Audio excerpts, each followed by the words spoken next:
नमस्कार, न्यूज 18 राजस्थान देख रहे हैं आप। मैं हूं आपके साथ अनुराग सक्सेना। बात सबसे पहले खेल परिषद की करते हैं। दरअसल एसएमएस स्टेडियम को लेकर खेल परिषद पर दोहरा रवैया अपनाने के आरोप लग रहे हैं। आरोप है कि एमओयू खत्म होने के तुरंत बाद खेल परिषद ने जहां आरसीए के दफ्तरों पर ताले जड़ दिए, वहीं वॉलीबॉल फेडरेशन से समझौता खत्म होने के बाद भी दफ्तरों से कब्जा नहीं लिया गया है। ये रिपोर्ट देखिए।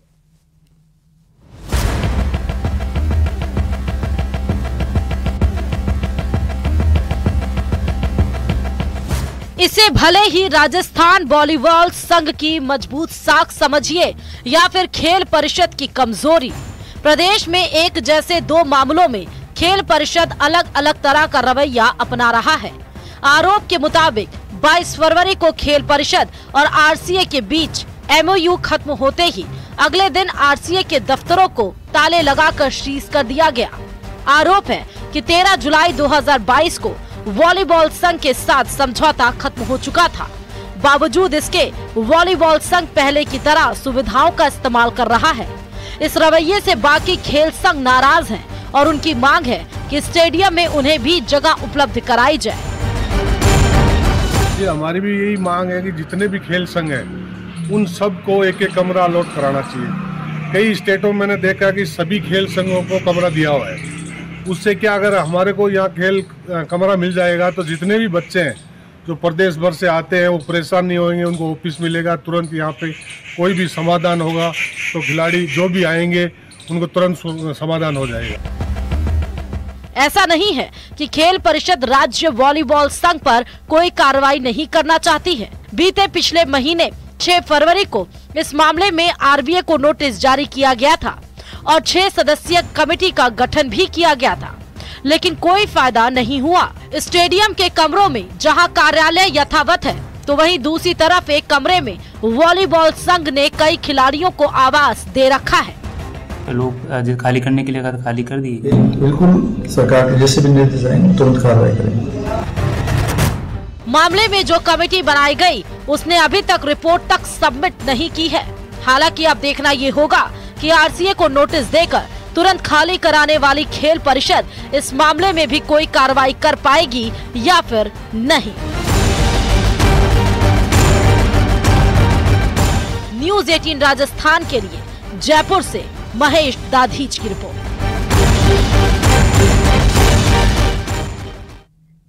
और अब बात करते हैं लोकसभा चुनाव की। देखिए, लोकसभा चुनाव में सिरोही जालौर लोकसभा क्षेत्र से टिकट मिलने के बाद वैभव गहलोत चुनावी दौरे कर रहे हैं और इसी कड़ी में वो सिरोही के सर्किट हाउस पहुंचे, जहां कांग्रेस कार्यकर्ताओं के साथ उन्होंने बैठक की। बैठक के दौरान कार्यकारिणी की पूरी तरह से सक्रिय होने का उन्होंने निर्देश दिया है। मीडिया से बात करते हुए उन्होंने जनता से कांग्रेस के पक्ष में वोट करने की अपील भी की है। 3 चुनावों से 15 सालों से भाजपा का सांसद जीतते आ रहा है और हम चाहेंगे कि जनता इस बार कांग्रेस को मौका दे, ताकि 10 साल केंद्र में ही भाजपा की सरकार चल रही है। फिर भी जो यहाँ पे डेवलपमेंट का फंड आना चाहिए था, जो यहाँ पे योजनाएं आनी चाहिए थी, केंद्र सरकार से जो जिम्मेदारी बनती है, जब आपकी सरकार है केंद्र में, आप यहाँ से भाजपा के सांसद भी हैं, तो आप लोगों की जिम्मेदारी बनती है कि आप केंद्र से पैसा लेके आते हैं यहाँ पे डेवलपमेंट के। चाहे हम कई बातें करें, चाहे हम सड़कों की हालत देखें, यहाँ पे हम लोग अलग तरह से डेवलपमेंट फंड्स यहाँ पे ला सकते थे। और इन सब चीज़ों को देख के हमको ऐसा लगता है कि यहाँ पे जनता से मैं अपील करूंगा, एक बार आप कांग्रेस को मौका दें। बात पेपर लीक की करते हैं। आरपीएससी पेपर लीक को लेकर ईडी की टीम आज डूंगरपुर पहुंची है।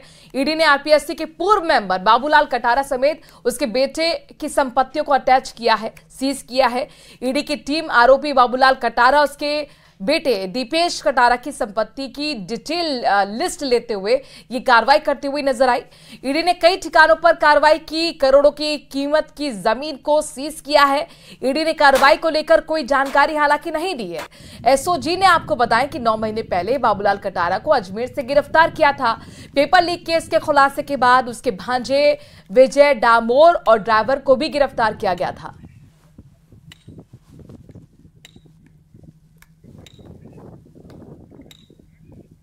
और अब रुक करते चुरू का, जहां पर सरदार शहर तहसील की वार्ड नंबर 11 में 3 नकाबपोश बदमाशों ने एक बंद मकान को निशाना बनाया। चोरी की वारदात सीसीटीवी में कैद हुई। बदमाशों ने जेवर और नकदी पर हाथ साफ किया है। पुलिस ने पीड़ित की शिकायत पर मामला दर्ज किया है और पुलिस के मुताबिक पीड़ित शांति प्रकाश बीएसएनएल में जेटीओ के पद पर काम करते हैं। रात के अंधेरे में चोर उनके घर में घुसे, लेकिन वहां पे लगे सीसीटीवी कैमरे में ये पूरी जो घटना थी वो कैद हो गई। आप फुटेज में देख सकते हैं कि किस तरीके से चोरी की वारदात को अंजाम देते हुए चोर नजर आ रहे हैं और इसी फुटेज के आधार पर फिलहाल पुलिस चोरों की तलाश शुरू कर चुकी है।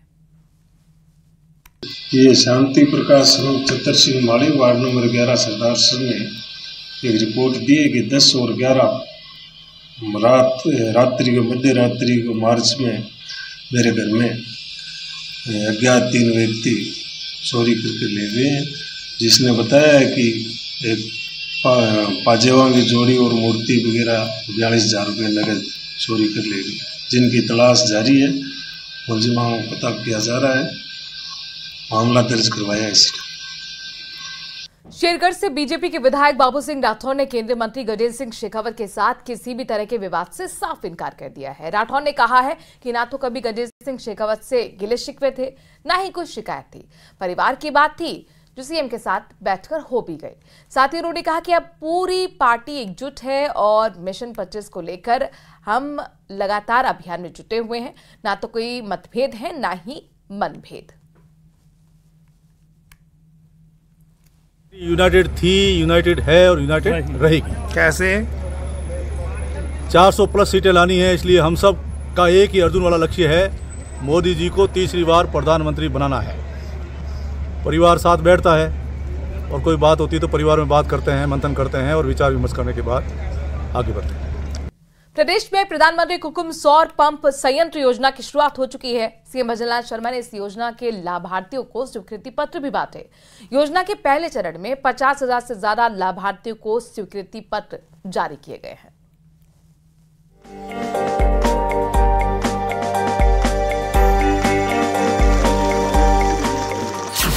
किसानों को प्रदेश सरकार की सौगात, पीएम कुसुम और पंप संयंत्र योजना की शुरुआत।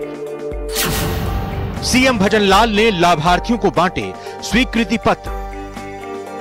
प्रधानमंत्री कुसुम सौर पंप संयंत्र योजना के पहले चरण में सीएम भजनलाल शर्मा ने 50,000 से ज्यादा लाभार्थियों को स्वीकृति पत्र जारी किए। कार्यक्रम के दौरान ही कृषक कल्याणकारी पुस्तक का विमोचन भी किया गया, जिसमें किसानों से जुड़ी जानकारियों का समावेश किया गया है। सौर पंप के जरिए किसान न सिर्फ सिंचाई कर सकेंगे, बल्कि सौर से उत्पन्न बिजली का उपयोग घर के कामों में भी कर सकेंगे।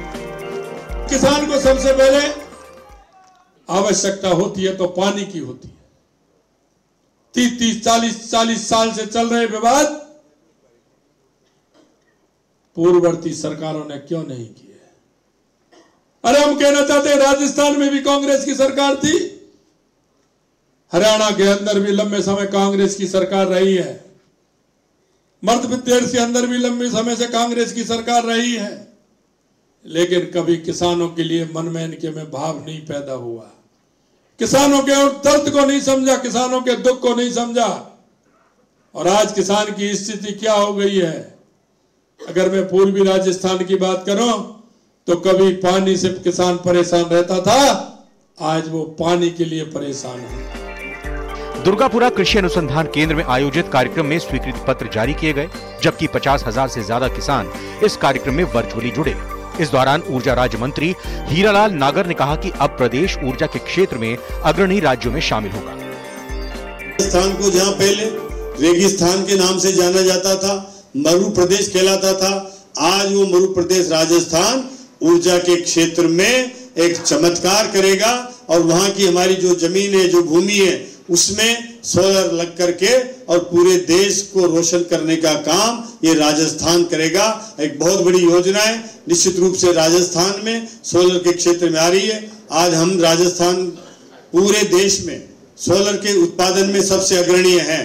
25,000 मेगावाट की हमारे यहाँ विद्युत उत्पादन की जो हमारी है, उसका निश्चित रूप से हम चाहे यहाँ अपने प्रदेश में कम उपयोग कर पा रहे हो, लगभग 4,500 से 5,000 मेगावाट हम कर पाते हैं, लेकिन 20,000 मेगावाट हम प्रदेश से बाहर भी भेजने का काम कर रहे हैं। कार्यक्रम में मौजूद कैबिनेट मंत्री किरोड़ीलाल मीणा ने योजना की शुरुआत करने के लिए प्रदेश सरकार की सराहना की। इस स्वीकृति पत्र में 1830 करोड़ रुपए सरकार दे रही है। इतना स्वीकृति पत्र तो राजस्थान में आज तक किसानों के हाथ में गया नहीं। ये तो भजन लाल जी का करिश्मा है। किसान देश का अन्नदाता है, ऐसे में प्रधानमंत्री कुसुम सौर पंप संयंत्र योजना किसानों के लिए वरदान से कम नहीं है। किसानों को खेती के लिए सबसे ज्यादा पानी और बिजली की जरूरत होती है। ऐसे में इस योजना के शुरू होने से दोनों जरूरतें आसानी से पूरी हो सकेंगी। जयपुर से न्यूज़ 18 राजस्थान के लिए रोशन शर्मा की रिपोर्ट।